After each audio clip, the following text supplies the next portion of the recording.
I was speaking on the subject of Tyaga and Vairagya. This is a major point of discussion in Bhagavad Gita, and Vairagya is the very essence of spiritual life, the basis. Spiritual life in its full and real manifestation means pure love of Krishna. That pure love of Krishna does not exist alongside attachment for everything material. Bhakti paresh anubhavo viraktiranyatra. Bhakti is described as experience of the Supreme Lord and concomitant detachment from everything else. Chaitanya Mahaprabhu's contribution is defined thus: Vairagya Vidya Nija Bhakti Yogam Shikshartam Eka Purusha Parano Shri Krishna Chaitanya Sharira Dhari Kripam Buddhi Yastamaham Prapadye. These two words at the beginning of the verse, Vairagya Vidya Nija Bhakti. You can't sit like this.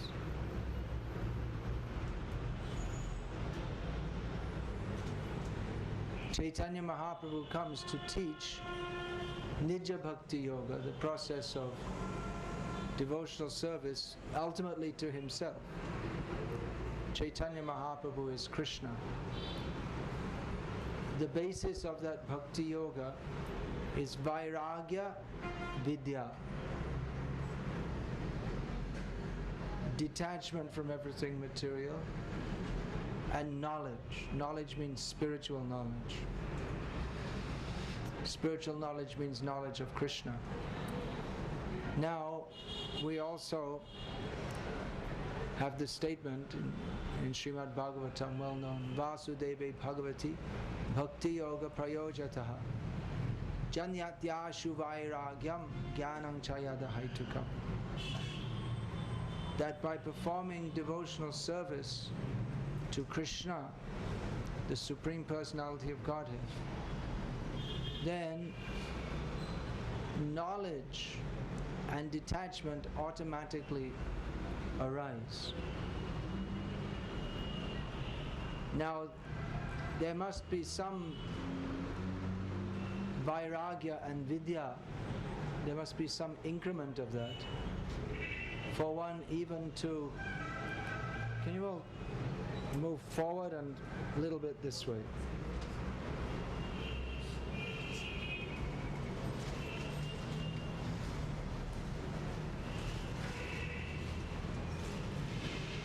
There must be some increment of Vairagya and Vidya to even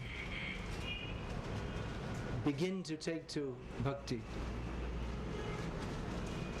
One can take to Bhakti for the sake of material enjoyment. That is not pure devotional service. But if one is actually at least beginning to understand what is Krishna consciousness, then he must understand that Bhakti is enacted on a platform beyond the material platform. Bhakti is Savai Pungsang Paro Dharmo Yato Bhaktir Adhokshaje. Bhakti means to Adhokshaja, means to the Supreme Personality of Godhead, who is beyond the material modes of material nature, who is beyond the material situation, who cannot be discerned by any material means. So we may take up Bhakti even for material purposes, But bhakti by its very nature, if we are told to even begin to enter into bhakti, there must be some understanding that Krishna is beyond the material situation. So there must be some increment of gyan. Gyan here doesn't mean your engineering college degree or anything. Gyan here means spiritual knowledge of our transcendental position. And if one has even an increment of gyan, then there must be at least an increment of Vairagya, because if one understands that Krishna is beyond the material situation, then I am also. So material things that we're striving for, we understand ultimately that's all temporary. So even to begin to enter bhakti, even on the most materially motivated platform, there must be some gyan and vairagya. But full vairagya and vidya, they automatically manifest in one who is sincerely endeavoring to serve Krishna. This is what Shukadev Goswami is teaching. Here's the picture of Shukadev Goswami. And all the acharyas in the parampara. They never came to, as Prabhupada said, all the great spiritual teachers, they never came to teach this business of eat, drink, be merry and enjoy. They all came to teach that do not foolishly attempt to enjoy this material world. What is the enjoyment? Kim sukham martya dhaminam. What is the enjoyment in this material world? What is that enjoyment? It's simply an illusion to think that we can enjoy this material world. So all the acharyas teach that. At midday I was talking about Digamba sadhus, those who wander naked. Shukadev Goswami was a Digamba sadhu, not a Jain. Jains were there. Jains are spoken of in Srimad Bhagavatam. Arhata. They are renegade followers of Rishabdev, who also wandered Digamba. Rishabdev, if we are to understand the platform on which Krishna consciousness is to be enacted, then we should read the teachings of Rishabdev, who teaches his sons, headed by Bharat, how to understand our purpose of life. Now most of Rishabdev's sons, Rishabdev had 100 sons, and most of them were Kshatriyas. Rishabdev himself, although the Supreme Personality of Godhead, appeared in this world taking the form of a Kshatriya, as most or many of the avatars do. They appear as Kshatriyas. The avatars in human-like forms. They may appear as Brahmanas or as Kshatriyas. Often as Kshatriyas, because they have the work of Vinashayata Dushkritam, destroying the rascals.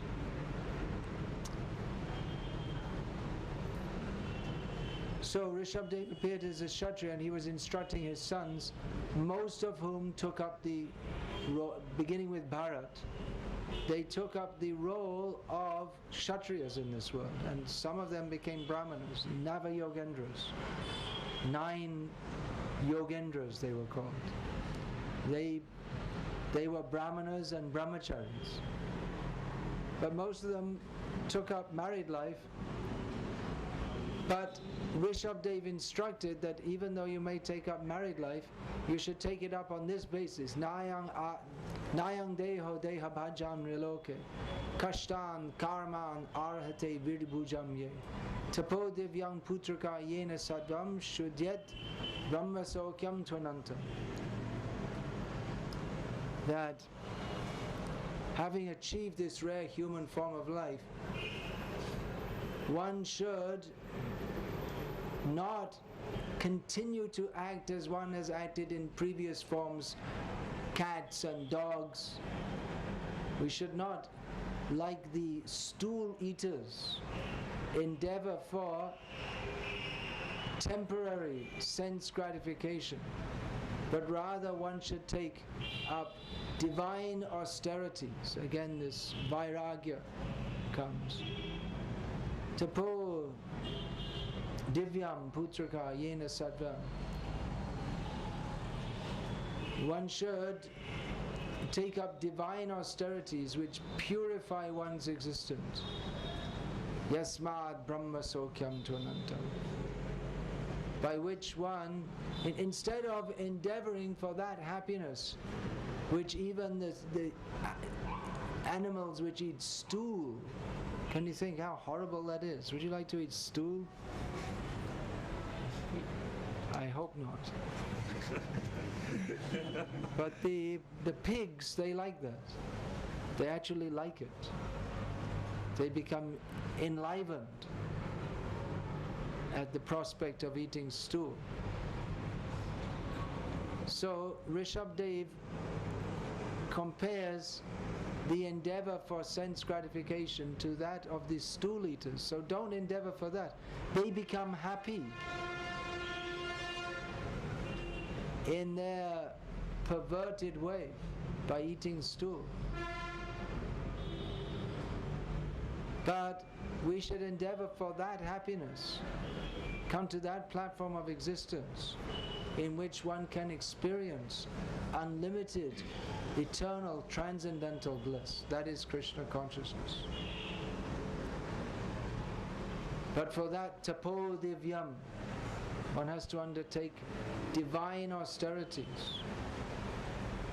In the modern age, if we talk about Vairagya, tapasya, people become disturbed. They think, oh, this is something very horrible. If we tell, now you have to work 14 hours a day, 7 days a week in your office, they'll agree. Oh, okay, yeah, you're going to give me 15,000 rupees a month, okay.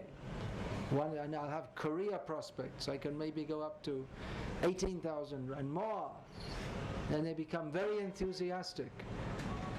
It's like telling you, here's some stool you can eat. Oh, wonderful.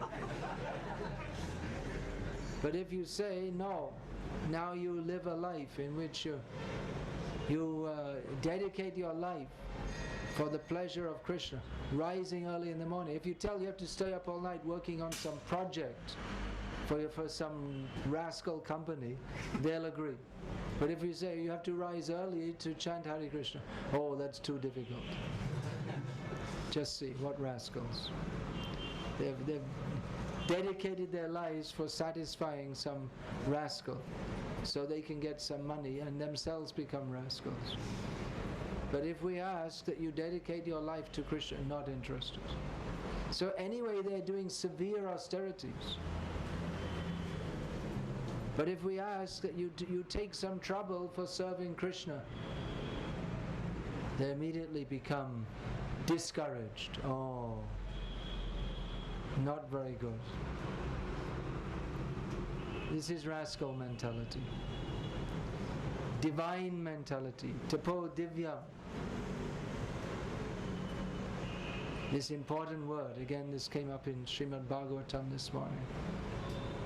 Divyam, yesterday also. Daivam, karma vicheshtitam. To come to the transcendental platform. It is not just a matter of talking about it or theorizing about it, but one first of all has to understand, what does it mean, the transcendental platform?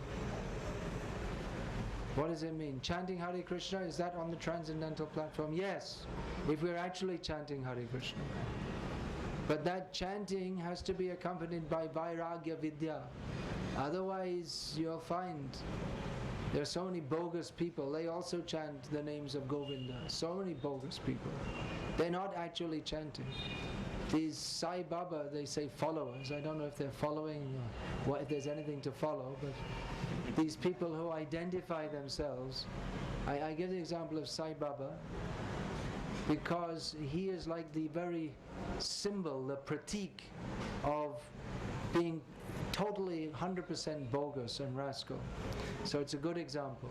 There are many such cheaters, but he's the king, you could say. The uncrowned king, and he'd have a difficult job putting a crown on his head because it's covered with all this funny hair. I heard it's all falling out now. Is it? God's hair is falling out? Rascal. There's no good government in this country. Otherwise they should have stopped all these cheaters.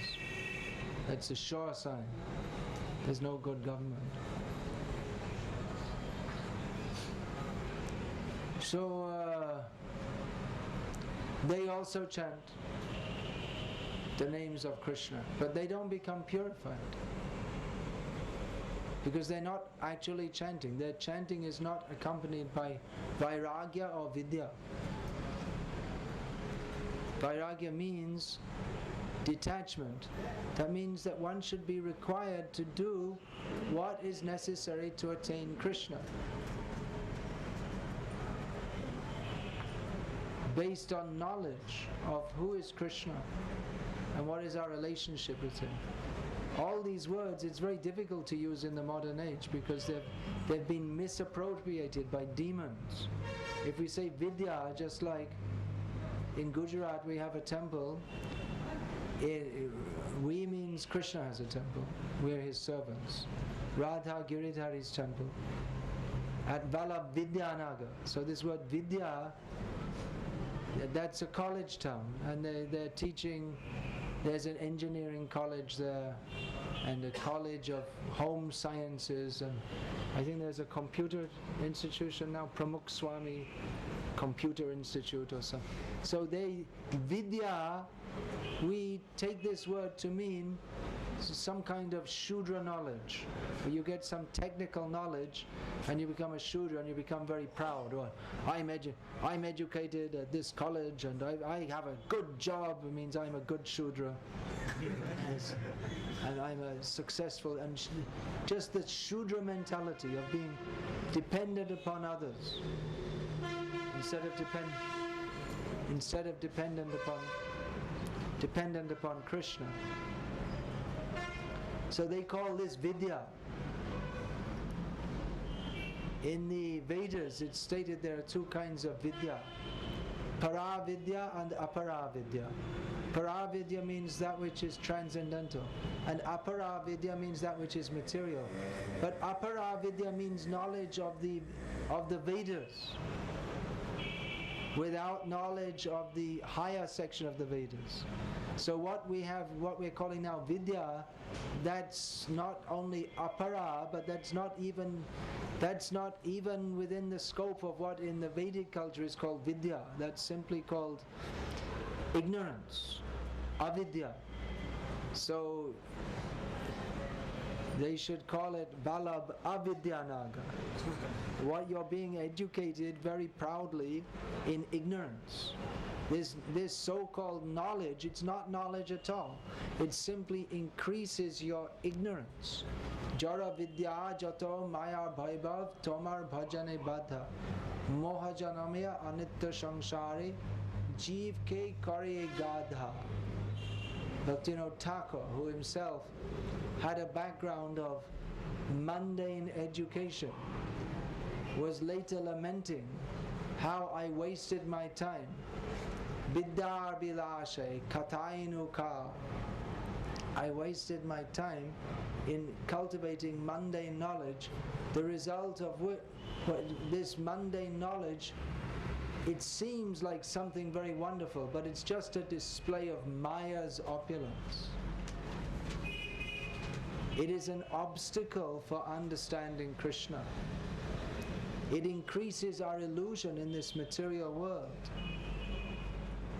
and converts the jiva into an ass. The example is given of the ass. The ass is a very foolish animal. The ass carries heavy weights which are of no use to him. He undergoes heavy labor. For what? At the end of the day, carrying so much heavy loads, his master gives him some grass, which is available at the side of the road.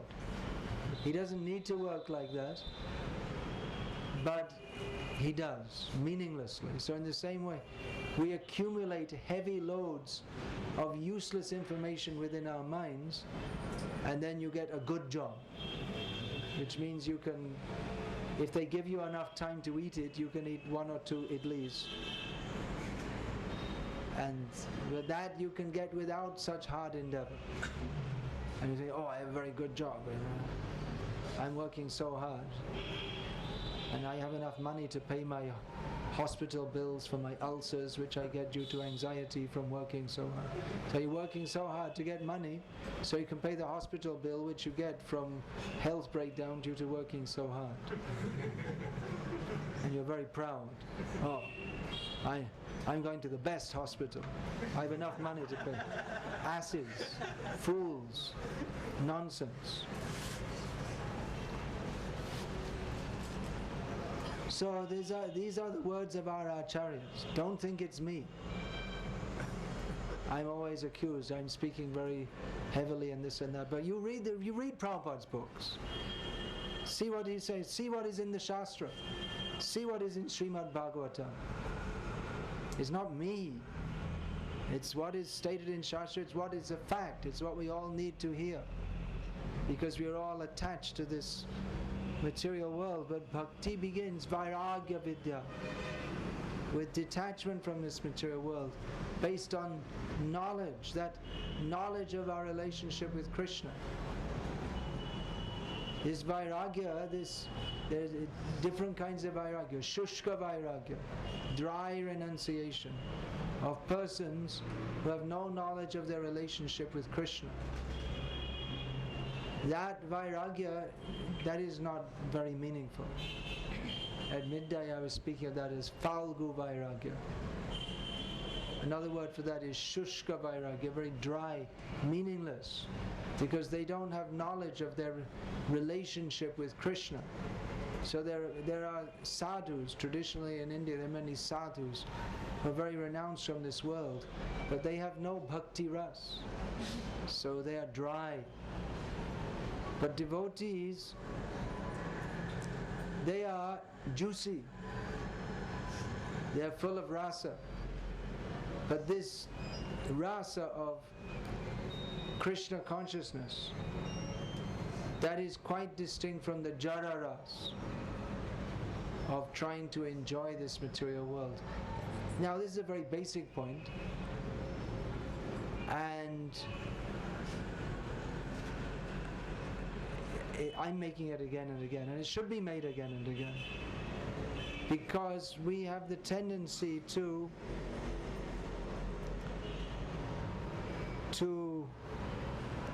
fall back, or to convert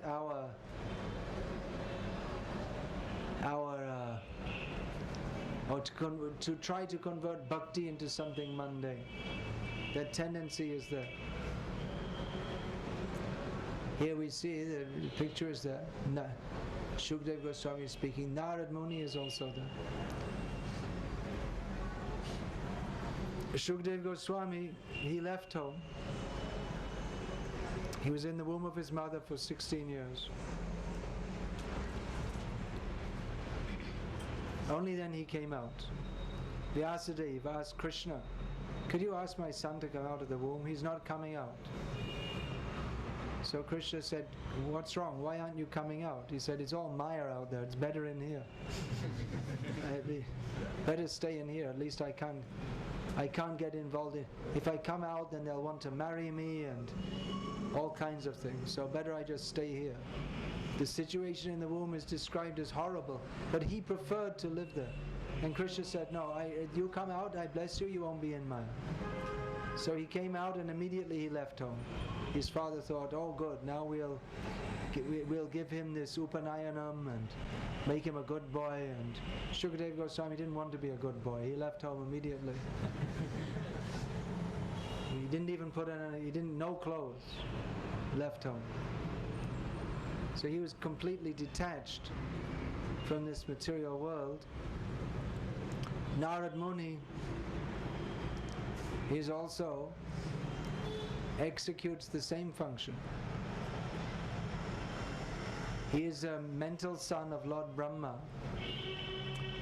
as is also Daksha. Brahma, he is the firstborn. He is produced, or he takes birth from the lotus that emanates from Lord Vishnu's body. Therefore he's called Padmaja. Lakshmi Devi is also well known as Padma. He is Padmaja, born from a lotus. And then from his mind, Chadvaro Manavastata, so many rishis are born from his mind, and Daksha, one of the Prajapati, Narad Muni is born from his mind, and Daksha, who's one of the Prajapatis, his job is to, Prajapati means he gives birth to so many, not only humans, but Daksha gave birth to all the snakes and the quadrupeds and birds and all different species. This is how the universe became filled up. It wasn't by chance, as we had taught at school. We are taught all this myths. Yesterday someone was asking about Hindu mythology. I don't know, how do you address Hindu mythology? There's no such thing as Hinduism, and Shastra is not mythology. But that which you're taught in the school, which you have so much faith in, most of that is mythology. Man is descended from monkeys. No, that's mythology. That's just some imaginary theory with no basis in fact. So Daksha is one of the Prajapatis, and he, early in the creation, he gave birth to 1,000 sons called the Haryashvas. He sent them away to perform tapasya. For by performing tapasya, they would get physical and mental strength so that they could have more children, and in this way fill up the universe, which at that time was quite empty. Now they're saying there's too much population, we have to control it. But at that time they were thinking there's not enough population. So Narad Muni, seeing these young men engaged in austerities, he went and preached to them. Oh, you're already very pious and austere. Now you just concentrate your austerity, you give concentration to bhakti, to Krishna, and by this austerity you can go back to Godhead. So they did. They never came back home. Daksha was disappointed.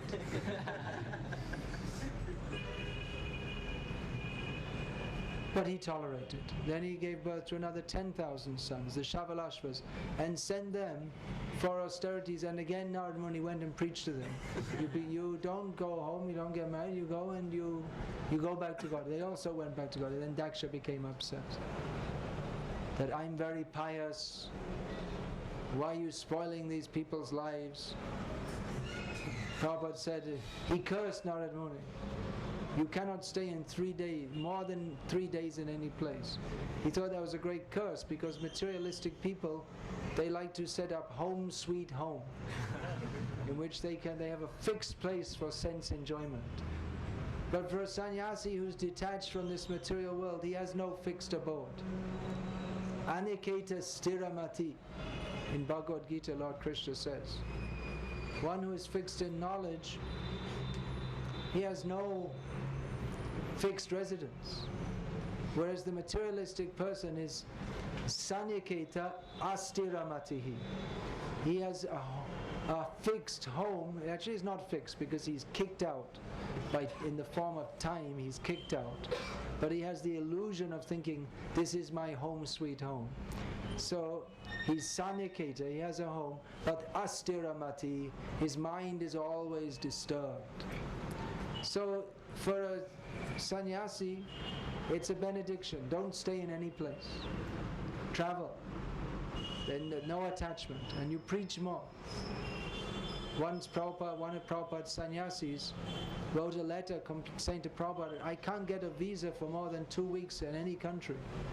Prabhupada said, that's good. Then you can give your mercy to more people by traveling more and more. So this Narad Muni, he's teaching detachment. And Daksha is teaching pious attachment. And mostly, I was saying, this king of the cheetahs, and there are many such cheetahs, and they all offer some kind of pious life. That you do some bhajans, and you quote something from Upanishads, and you do a little arati, and at the same time be totally materially attached. And people think, oh, this is very nice. We went to Baba, or we went to Bappa, or we went to Amma, and she embraced me with love, just love. And then we sat down in the temple, and the bell was ringing, and we all said together, "Oh!" And it was so spiritual. And Amma blessed me that I tried 3 times my visa for America, but Amma told me, this time you will get it for sure. So she really loves me. So people like this. It's very pious, and we believe in God. We're good people, and we're vegetarians most of the time.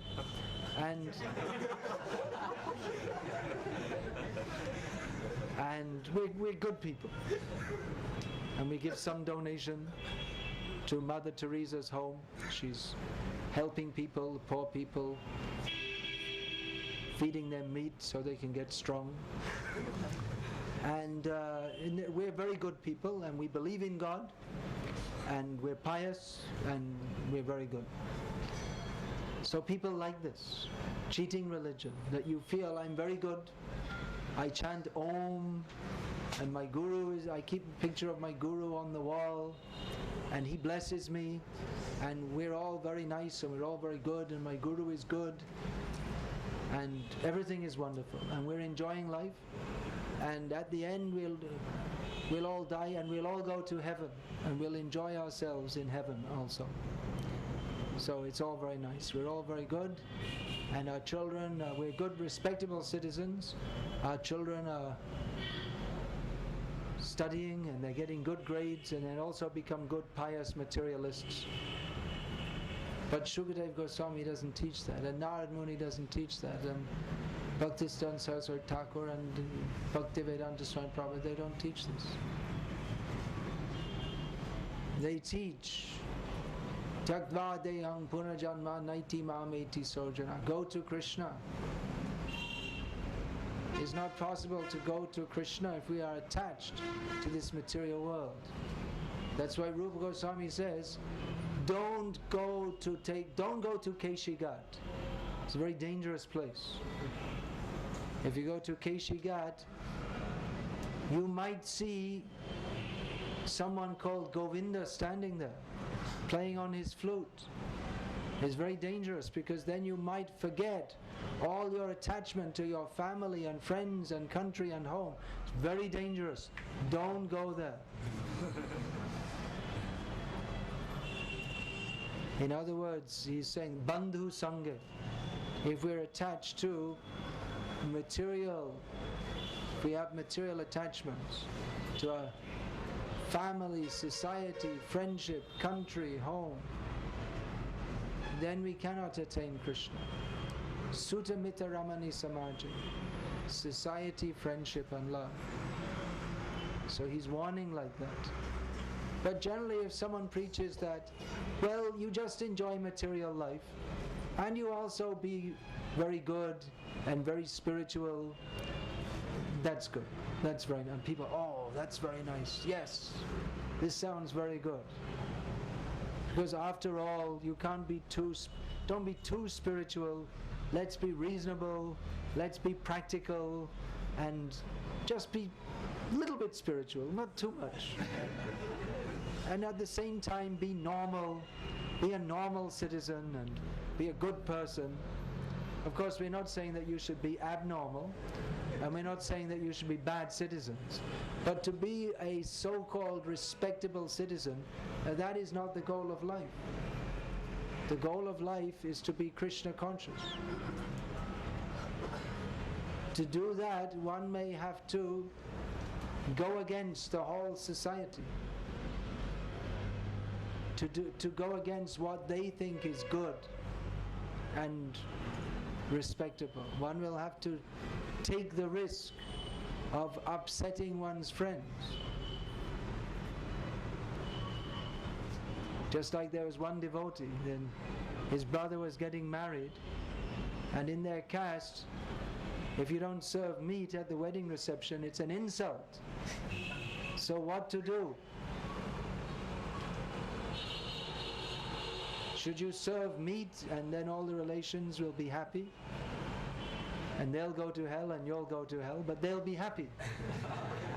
Oh, we're very happy eating meat and going to hell. Or should you not serve meat? By this light I can see there's a cobweb. Very high discussion here. Vairagya, Vidya. Before Bhakti comes Vairagya and Vidya. Before Vairagya and Vidya comes Sadhana and Dharma, among which one essential principle is cleanliness. So we're doing a little bit, we're doing here Adhika Langhan. We're going too high. We're talking on topics too high. First the place should be clean. Can someone take out that cobweb? That I saw when I came first morning in the temple room, all dirty cobwebs. So what philosophy are we going to speak? Before we come to the transcendental platform, we have to come above the platform of pigs. Prabhupada said, if we don't clean our room every day with water, then we're simply living like pigs. So what are we going to discuss? Big philosophy.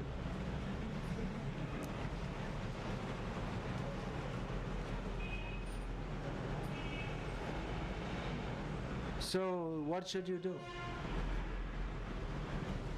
Should you satisfy your mundane relatives, who actually they'll never be satisfied, because no one can ever be satisfied without Krishna consciousness? Or should you satisfy Guru and Krishna? Well, at some point within our wanderings in this material existence, at some point we're going to have to stop trying to satisfy our mundane relatives and take the decision to satisfy Krishna. And unless and until we come to that point, we can at best remain pious people, but we cannot be pure devotees.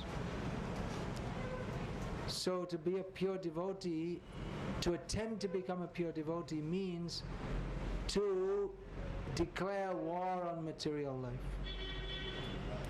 The two things don't go together. We can say, yes, you have a good career, you have a good job, but it's all, people may, oh yes, this is very good. I can have a good job and at the same time be Krishna conscious. But if you're thinking any job is good, then you can't be Krishna conscious. So it's a kind of, we may say that. Discerning people's foolishness and inability to understand or accept the message of Srimad Bhagavatam as it is, we may cheat them somewhat by saying, yes, have a good job, have a good career, and at the same time be Krishna conscious. So it's a kind of cheating. And if we say that, then many people will become very enthusiastic. Oh yes, it's just what I wanted. You know, have a good job and make lots of money and prestigious, and I can be Krishna conscious at the same time. But if we have material ambitions, then how are we going to be Krishna conscious? If we're pursuing a so-called good career, then we have to give ourselves mind, body, words, heart and soul to some company, instead of giving mind, body, heart, words, soul to Krishna. So devotee, he may make a show to some extent of being a materialist, like Bhakti Vikasa Thakur did. He worked as a magistrate, British government servant. He didn't approve of this Swaraj movement. He was against that. Bhaktisiddhanta Saraswati Thakur also.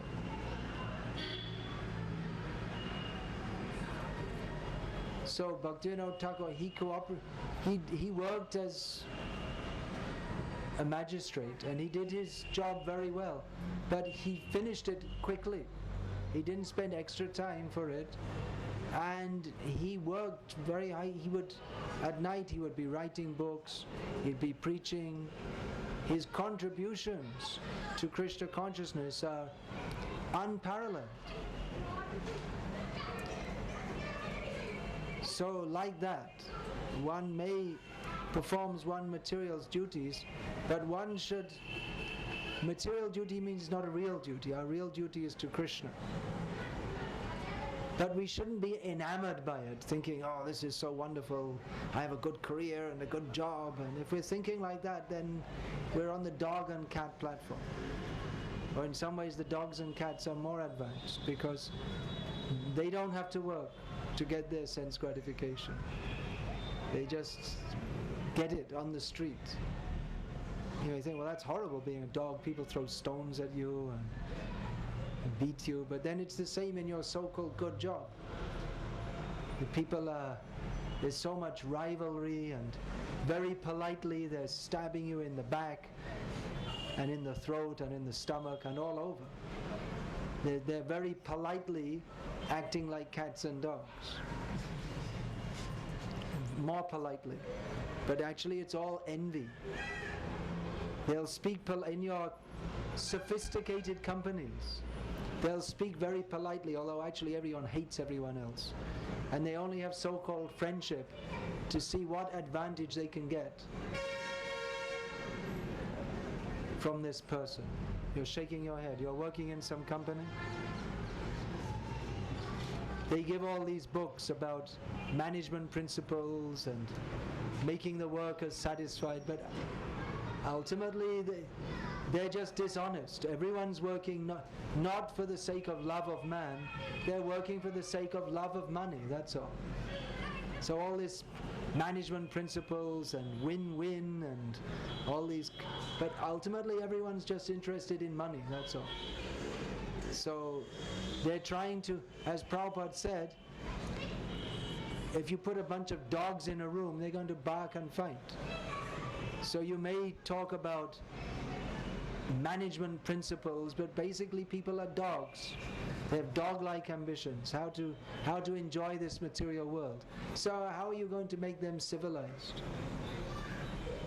The French Revolution, liberté, égalité, fraternité, the whole Western civilization is based on, we should have liberty, freedom for man, fraternity, we should all love each other, and equality. But factually they're just, it's high sounding. This is the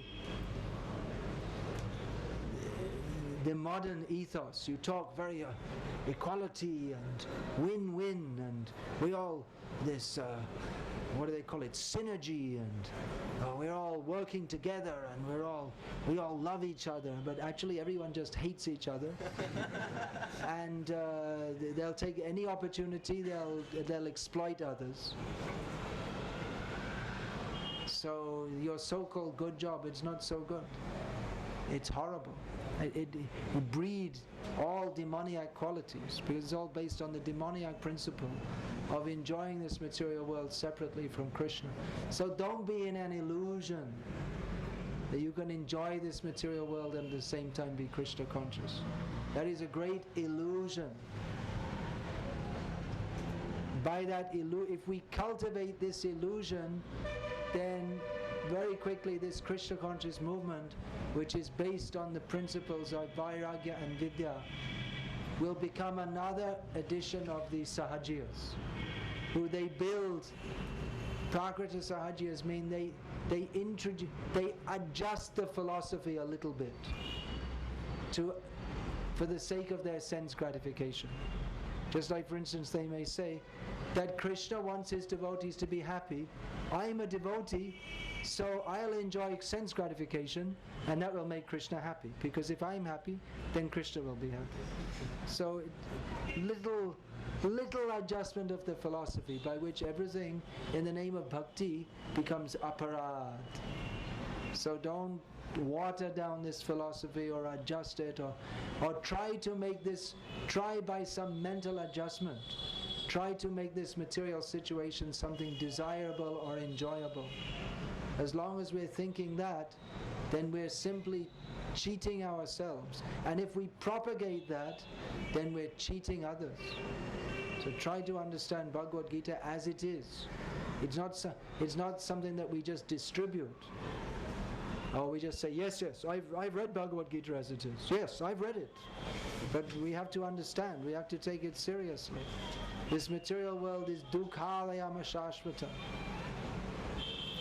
As long as we're trying to make this material world a place for our enjoyment, then we haven't read Bhagavad Gita as it is. It's just superficial. So, my time's up. I have to leave.